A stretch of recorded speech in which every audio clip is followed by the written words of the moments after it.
لماذا ثار اليمنيون ضد علي عبد الله صالح الزعيم الشبه علماني؟ هل الوضع في اليمن الآن أفضل؟ لا. كان الأمن، كان الأمان، كان الاقتصاد والنظام التعليمي على مستوى العالم. نعم، لهم ترتيب في الأمن، في الأمان، في كل شيء. كان يحلم المواطن السوري واللبناني والعراقي وأغلب دول شمال إفريقيا كانوا يحلمون أن يعملوا في اليمن، وقد عملوا كمدرسين وأطباء ومهندسين.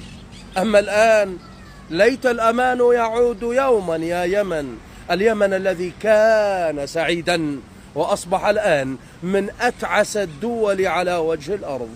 أكثر البلدان الآن التي تفتقد وتفتقر للأمن والأمان والاقتصاد والتعليم هي اليمن. الله، كم كنت عظيما يا يمن، كم كنت جميلا يا يمن، كم خانك اليوم ضباطك وجيشك يا يمن.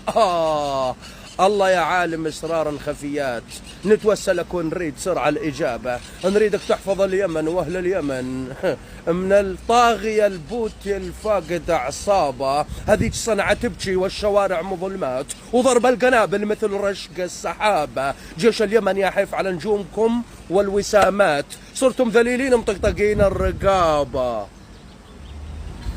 خنتم وطنكم وبعتم الثروات، غنوا عليهم يا لاعبين الربابة.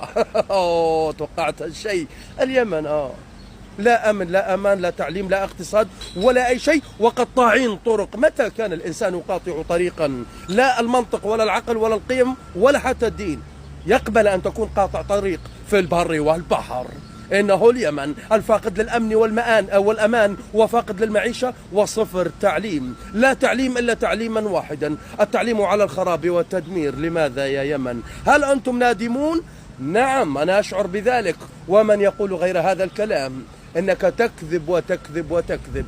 ليت الأمان يعود يوما يا يمن.